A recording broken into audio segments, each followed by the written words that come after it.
Só para fazer um adendo aqui neste painel, gente, teríamos a presença também do curador Joseph Kuhlman, ele que é CEO da Pessoalize. Ele não pôde estar aqui conosco hoje por um motivo muito especial. A filha dele nasceu hoje, então está perdoado, né? Não está aqui com a gente hoje, então a gente manda aí nossas boas energias e muita saúde para a filhinha dele. Vamos lá, gente? Vocês querem dar uma relaxada, querem levantar, dar uma espreguiçada ou podemos continuar? Podemos continuar? É que a gente sabe que depois do almoço, às vezes, né, dá um soninho, mas se está todo mundo muito bem acordado, vamos seguindo aqui, ó, palestra IA generativa. E eu tenho a honra de convidar aqui ao palco Tomás Duarte, da TrackGo. Alô, Tomás! Seja bem-vindo. Tudo bem? Joia. Temos o passador aqui, ó. Tomás, o palco é seu. Fica à vontade. Fala, pessoal. Tudo bem? Boa tarde. Como é que vocês estão? Olha, é um prazer imenso. Eu vou fazer aqui de baixo, para a gente ficar bem mais interativo e dar uma acordada mesmo, tá? Miriam, parabéns. Vou aqui ajoelhar aqui te agradecer. Olha, mais um ano.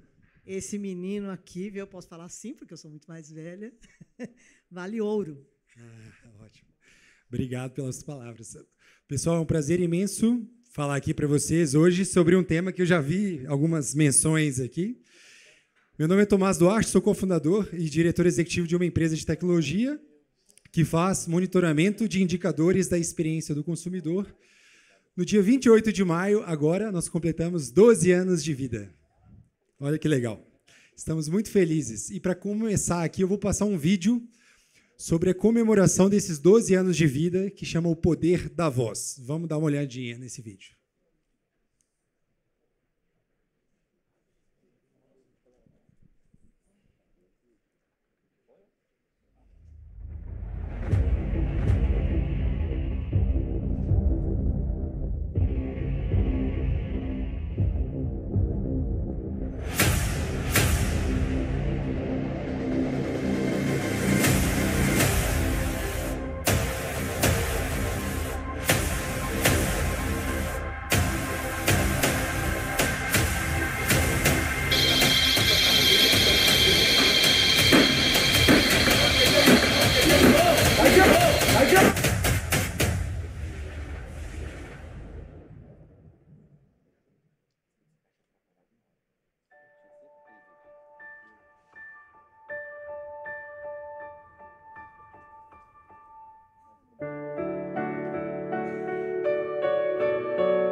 E aí, gostaram?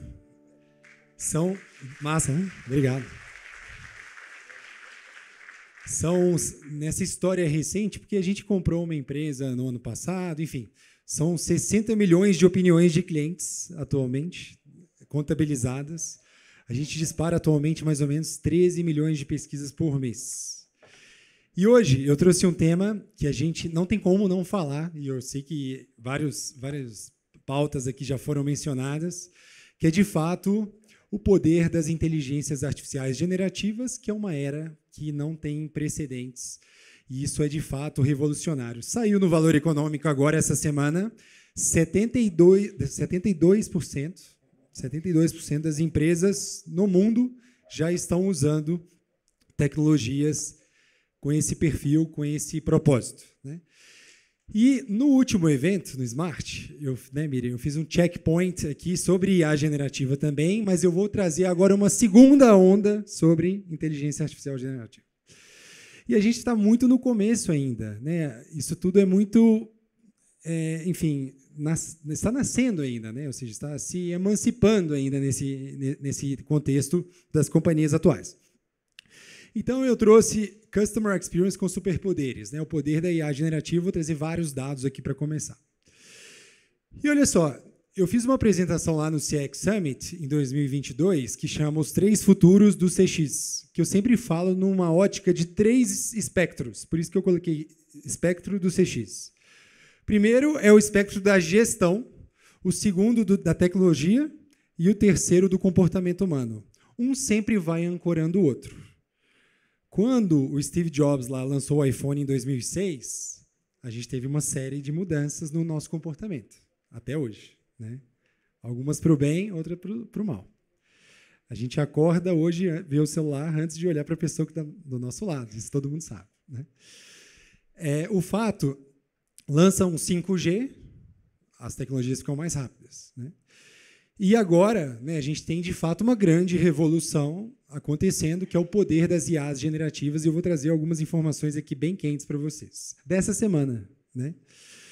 E olha só, todos os avanços tecnológicos, eles sempre tornam as pessoas mais eficientes. Veja bem o quanto, estamos falando para ficar aqui, ó. Veja bem o quanto nós aceleramos o nosso desenvolvimento ao sair, por exemplo, que está ali, ó, de hospedagens locais, HDs físicos, para computação nas nuvens, como, por exemplo, a Amazon Web Services, né?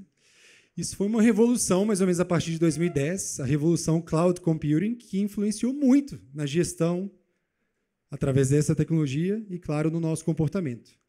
Não existiria o WhatsApp, por exemplo, se não tivesse isso. Tudo está na nuvem, né? Então, todas as evoluções, elas vão tornando as pessoas mais eficientes. Esse é um fato histórico.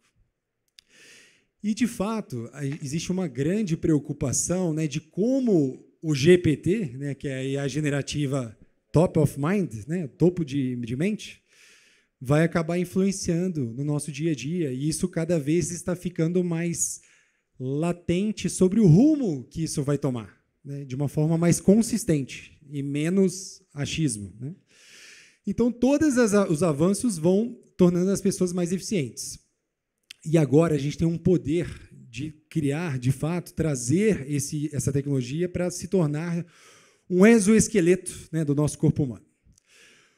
Olha só como é a adoção da inteligência artificial, né, das tecnologias de inteligência artificial ao longo dos anos. Você tem ali a linha azul escura, né? Isso, olha lá, em 2017, 20% das organizações adotavam algum tipo de inteligência artificial.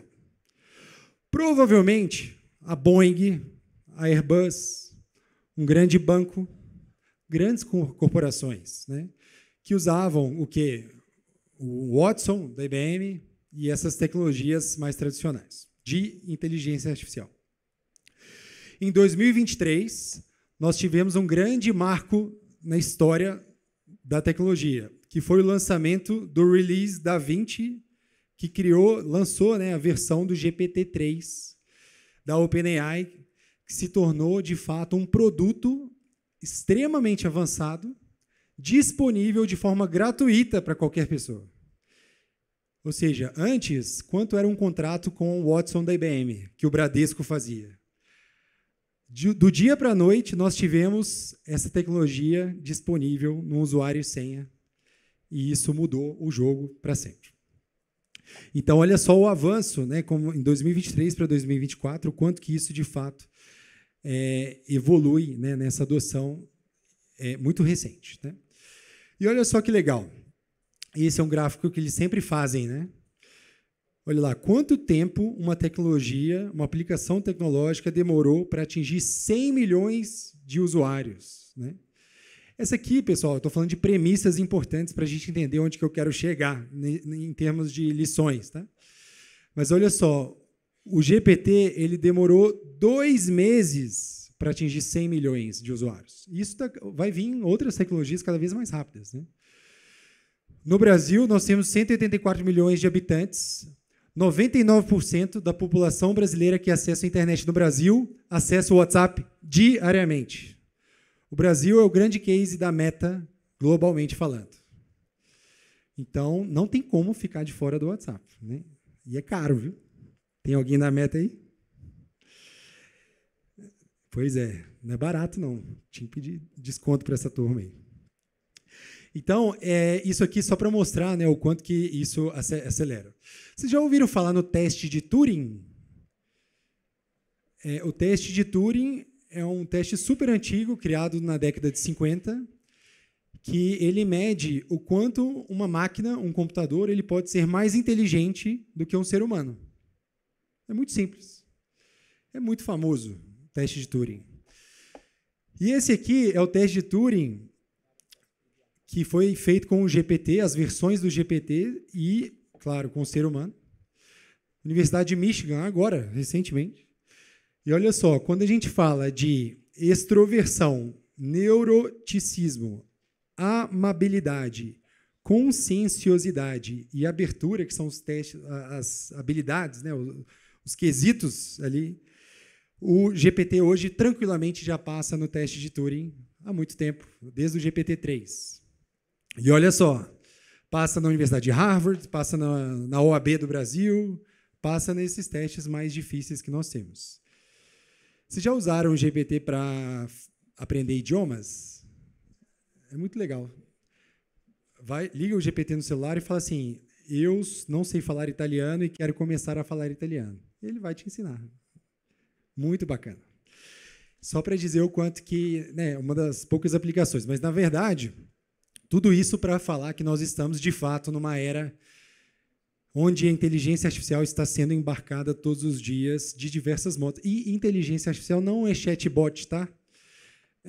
Eu vou falar das aplicações. Na verdade, eu vou trazer as aplicações mais frequentes que a Gartner listou agora. Não sou eu. A Gartner publicou um dado dizendo onde que as empresas estão utilizando isso de fato, tá?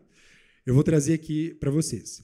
Então, desde a era Cloud Computing, em 2010, da era Mobile First do iPhone em 2006, Google, 98, né, a era ali dos browsers, da busca, né, nós não víamos, de fato, uma era tão relevante tecnologicamente falando. Né? Legal. Aí a McKinsey, ela trouxe, agora também, foi essa semana ou semana passada, esses dados aqui, ó, dizendo que grande parte do valor, né, de uso dessas aplicações tecnológicas estão na capacidade de ajudar as pessoas a fazerem melhor o seu trabalho. Vocês já fazem isso? Usam o GPT para ajudar o seu trabalho? Como é que você faz, Paula?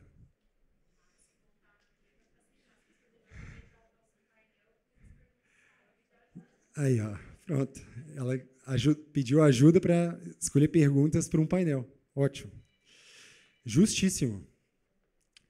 Então, não tem que ter vergonha disso. É sem volta. Próxima vez, ela vai fazer o painel por você. Brincadeira. O fato é que as ferramentas de IA generativa, né, elas atuam como copilotos de fato. Então, esse número dos 30% ele tem sido clássico. Já não é o primeiro estudo que fala que o grau de potencializar o nosso trabalho é algo em torno de 30% usando esses conceitos como o Google Gemini, o GPT e por aí vai. Então, não é 100%. Se fosse 100%, a gente seria substituído.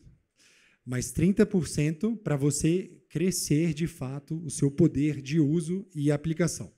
Então, esses são a produtividade. O ganho de produtividade de uma empresa que adota essa tecnologia mira algo em torno de 30%. Existem as empresas que são as vencedoras com AI e as vítimas do AI. Então, existem algumas empresas que morrem, algumas empresas que expandem e outras várias estão nascendo agora, por causa de tecnologias como essa, né? Então, eu trouxe esse conceito de AI winners e AI victims, né? As vítimas do AI. O que eu observo, essa é uma análise pessoal, que quem tem interação com o ser humano, ou seja, as tecnologias que interagem com o ser humano, como o WhatsApp, por exemplo, elas são winners, elas são vencedoras. As tecnologias que não têm interações com seres humanos, elas podem se tornar vítimas. Isso é um conceito muito recente, porque eu vou trazer um dado que é motivo de atenção, mas, claro, não é um problema, tá? É que a Salesforce, nessa semana, agora, perdeu 25% do valor de mercado, porque ela era considerada uma AI winner. Mas, de uma hora para outra, ela teve uma perda de 20%, considerando uma vítima. Por quê? As empresas começaram os acionistas começaram a refletir. Primeiro foi o resultado, né? O resultado da companhia não performou dentro do esperado. Ponto. O segundo ponto é que, a partir disso, eles começaram a refletir o porquê. Primeiro, a AI tirou o foco das contratações das empresas de software comuns. Ponto. Também. Ou seja, todo mundo passou a olhar para uma nova tendência e aquelas empresas que estavam no mainstream ali começaram a perder seu tempo de atenção para essas novas tecnologias. O segundo ponto é sobre modelo de negócio por si só. Nesse caso especificamente, você tem um modelo de assinatura, que as pessoas entram no Salesforce, pagam por pessoa, só que o tempo de aproveitamento disso é algo... Essa é uma análise que eu estou reproduzindo do Joseph Carlson, que é um super especialista em mercado de ações e tecnologia, ele veio do YouTube, inclusive, vale a pena ver esse vídeo dele, que ele fala que a Adobe caiu menos 25%, etc. Por quê? Qual que é a probabilidade de eu ter uma consciência sobre todos os meus dados de clientes e não ter isso estruturado? Não precisa de ter tanto isso estruturado mais, né? É uma tese, tá, gente? E eu vou trazer a contratese dela. Então, ou seja, você coloca tudo na AI, ela entende todos os dados de todo mundo, ela entende, gera uma consciência e você não precisa ficar preenchendo banco de dados e tabela, né? Então, por isso que foi o resultado ruim da Salesforce. Vejam essa análise do Joseph. É bem legal. E outras empresas, né, de Data Lake, né, Snowflake, Datadog, Confluent, são as clássicas, né, que a gente, inclusive, algumas a gente utiliza.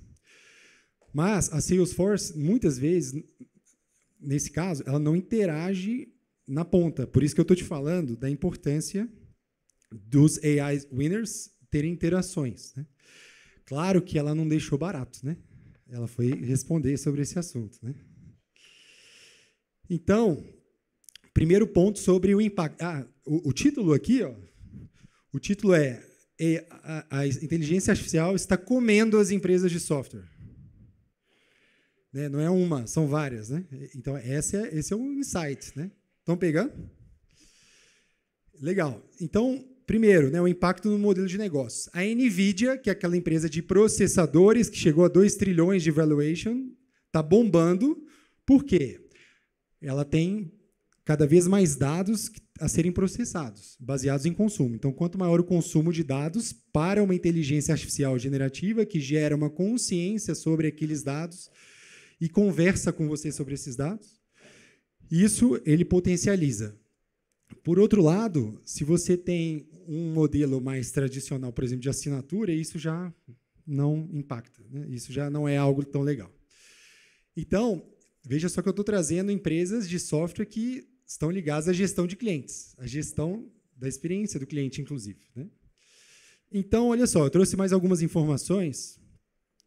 Primeiro, só alguns insights bem rápidos aqui. Ó. Primeiro, muitas organizações estão investindo 5% dos seus orçamentos digitais na IA generativa, ou seja, IA faz parte de um processo de digitalização, pelo menos no começo, né? Olha só, o tempo de adoção para um projeto de AI, 4 meses. Né? Essa é a estatística. As organizações estão melhores em identificar onde a IA generativa faz mais sentido do ponto de vista de ROI, ou seja, o ROI está cada vez mais claro de como que a gente vai trazer resultado para a empresa através dessas adoções. Né? E alguém já viu o GPT falando muita abobrinha, muita bobagem? Não? Você está com sorte. Alguém isso tecnicamente chama de taxa de alucinação, né? A taxa de alucinação, ela no GPT 4.0 agora, né, que é aquele 4 Omni, ele está em 97% de confiança e 3% de alucinação, cada vez menor, né?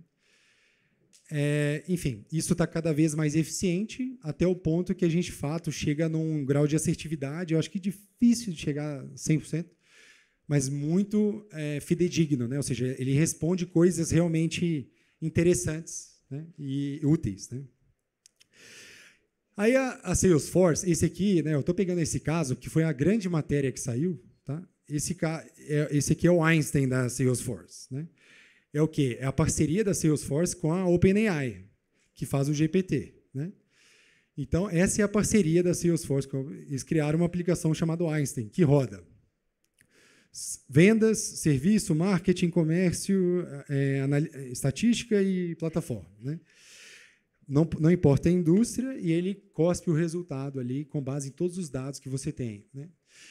Lá no G4, eu dou aula em algumas instituições de ensino, e lá no G4 tem 2 casos bem legais, assim, porque empresa menor a gente tem mais velocidade. Né? Um é que nas nossas aulas nós colocamos uma câmera, e essa câmera ela vai filmando os alunos, é visão computacional. Tá? E agora as IAs generativas estão com visão computacional. O Google, GPT, com câmera ao vivo. Né? Beleza, então coloca uma câmera, e quem está dormindo, a nossa equipe vai lá e leva um café. Ele identifica, a câmera identifica, manda um alerta red flag em tempo real. Se alguém está conversando lá, tem toda uma estratégia para cada tipo, ao vivo. Né? Essa é uma aplicação. A outra aplicação é que pegamos dados de vários elementos, né, sobre um cliente, na verdade, um prospect, né, um lead que a gente quer vender para ele. Ele gera já vários tipos de análises e speech, né, discurso, com base em todos os atributos do cliente, para que o vendedor ele faça o rapport, né, o rapport via IA. Na hora que ele entra ali, em 1 minuto antes, ele já sabe tudo o que está acontecendo. Né? Ele já sabe quem que é aquela pessoa, ele já tem um discurso pronto. Antes, você gastava tempo, às vezes 1 hora, 2 horas, para estudar cada cliente para ter o melhor discurso. Agora, em segundos. Né? Então, essa é a mesma lógica, né, de pegar dados de múltiplos afluentes e colocar isso aqui, enfim, esses metadados ali, dados de CRMs, para ele cuspir. Eu falo cuspir é ruim, né? Para ele entregar. É porque na tecnologia a gente fala assim, cospe o dado, né? Mas entregar um dado útil, né? Enfim, uma análise e por aí vai. Né? A conclusão dessas matérias, eu estou fazendo muito isso, eu pego várias matérias e coloco, falo assim, tiro uma conclusão sobre esse assunto. Né? A conclusão é que a IA é poderosa, mas não é uma substituição mágica para as ferramentas. Ou seja, muita gente achou que as coisas iam ser muito rápidas, mas não são, né? É passinho a cada dia. Tem algum piloto de avião aqui? Piloto? Helicóptero? Ninguém? Eu também não sou, mas temos uma turminha da aviação aqui, né? A Carol, a Elisa.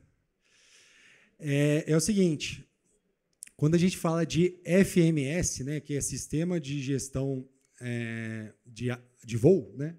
Flight Management System, o que é isso? Isso é um sistema complexo. Eu queria que o piloto estivesse falando, tá? Melhor do que falar. Mas isso é um sistema complexo que gerencia outros sistemas. Então, ele interpreta dados para direcionar outros sistemas para que eles performem melhor, né? Então, aqui tem vários dados de vários sistemas que ele lê um sistema e fala para o piloto o que está acontecendo. Ficou claro? É um sistema complexo, um sistema administrando outro sistema, né? E eu vejo muito como o FMS, né? Ou seja, para um gestor, nós líderes aqui de experiência do cliente, eu vejo muito por essa ótica, né? Por essa visão de que uma ferramenta de IA, né? Ela pode ter esse aspecto, né? De ela ler, interpretar todos os dados de todos os sistemas e ser o seu copiloto, né? Direcionando as melhores práticas de uma maneira bem assertiva, né? Então, eu prometi que eu ia trazer um dado da Gartner sobre como, de fato, as IAs estão sendo aplicadas. Muito aquém de um piloto ainda, tá? Muito aquém do que um FMS, perdão, de um piloto. Mas vamos lá, o primeiro pilar é compreender os clientes. Então, Customer Insights, né? Então, você tem ali aplicações, né, que, enfim, a adoção dessas aplicações geram impacto, aí a Gartner faz algumas recomendações. Fiquem à vontade para tirar foto. Segundo, definir a estratégia de CX. Esse é um outro pilar de atuação. Eu não vou entrar em detalhes de todas elas, tá? Mas definir a estratégia de CX. E depois a coordenação do CX em toda a empresa, né? Então, essas são as 3 aplicações mais evidentes para IA generativa, segundo a Gartner, agora no artigo de dezembro de 2023. Tá? O negócio que é algo de dezembro de 2023 já é coisa do passado, né? Estou com o tempo estourado, estou quase acabando. Olha só, quando a gente fala de usos, marketing é campeão. Gerar conteúdo em marketing. Todo mundo gera hoje conteúdo com o GPT, principalmente texto, né? Mas quando a gente fala de interpretar dados de clientes, não sou eu, é a Gartner falando, ainda existe um grande potencial nessa esfera. E, claro, todo mundo está se movimentando para isso também. Alguém estava tirando ali, pode tirar. E um outro aspecto, aí mais tático, dentro do seu programa de CX, nós temos a Gartner também recomendando algumas capacidades que a IA generativa podem atuar, né? Como, por exemplo, na parte de coachability, na verdade, na parte de coaching, né? Para ajudar as equipes serem melhores treinadas de acordo com os dados em tempo real que você tem, né? Então, você vai recebendo feedbacks ali em tempo real. Sumarização de feedbacks aqui, né? A Gartner colocou esses flywheel aqui, né? Essa mandala aqui, falando sobre essas aplicações, né? Então, mensagens contextuais, personalização e por aí vai. Se a gente vai lá no CXPA, né, Customer Experience Professional Association, existem atualmente 5 habilidades. Inclusive, vi no site deles hoje para confirmar. E aqui tem várias aplicações também de IA generativa, como, por exemplo, identificação de personas, ajudar no design da experiência, coaching, eu já falei, melhoria e velocidade na tratativa com os clientes, mas de forma supervisionada. E simplificação dos modelos de correlação econômica. Isso facilita demais, né? O GPT está bom de matemática. Ele era ruim, sabiam, né? Hoje ele realmente é bom. Alguém conhece a Cloud 3 da Anthropic? Hoje, AI generativa, o motor é commodity. tem o Google, tem o Llama 3 da Meta, você tem o GPT da OpenAI, mas um muito usado no B2B, ainda muito emergente também, muito começando agora, né, em casos mais avançados, é uma AI muito bem elogiada da Anthropic, que é a Claude 3. Né? Então, ela, enfim, esse é o gráfico comparativo entre elas, sua performance em vários aspectos. Tá? Como, por exemplo, matemática. Olha lá, aqui, ó. Matemática, code, né? Codar, e por aí vai. Né? Tem muitas aplicações. Para finalizar, é o seguinte, eu queria trazer uma aplicação real que nós ainda vamos lançar nas próximas semanas. Eu não posso falar datas, senão meu time me corta o pescoço. Que é o quê? Né? O OpenTalk é, de fato, uma das aplicações simples, não tem nada demais, é muito simples. Isso aqui é só o começo da inteligência artificial, tem um grande potencial. O que é isso? É o GPT com a sua base de manifestações de clientes, suas opiniões de clientes. Você conversa com a sua base. Né? Então, isso é o chamado de Retrieval Augmented Generation, né? Nome difícil de falar. Mas é um chatbot com RAG. Vamos lá, simplificar. Então, o que isso acontece? Né? Você tem lá uma interface, tem todos os seus dados importados, e, a partir disso, você pode mandar fazer, por exemplo, igual eu coloquei ali, ó, sou um gerente de Customer Experience, analise os feedbacks e traga o seu ponto de vista, na ótica de um CX. Poderia ser um gerente de marketing. Ele interpreta, se incorpora como um gerente de marketing e traz essas dados. Outro ponto. Tenho 7 dias para entregar uma melhoria. O que eu faço? Ele sugere as melhorias, com base nos feedbacks dos clientes. Né? E, para fechar, cria uma análise SWOT, por exemplo. Né? Cria uma análise SWOT. É um exemplo muito simples. Então, só que a criatividade vai de vocês. É infinito. Vocês podem perguntar o que vocês quiserem. Né? E ele traz respostas baseadas na inteligência artificial generativa. O que se espera com tudo isso? Experiências mais personalizadas, problemas que serão resolvidos antes de eu perceber. Né? Essas são as consequências das aplicações.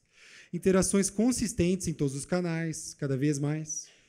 Atendimentos mais rápidos e eficientes. Né? O tempo de resposta certamente vai... Antes, para você responder 10 clientes, você gastava 1 hora. Agora, você pode demorar 10 minutos. Né? Maior acessibilidade e inclusão são consequências do uso da inteligência artificial generativa. Estou com o tempo estourado e era esse meu recado. Miriam, muito obrigado, viu, gente?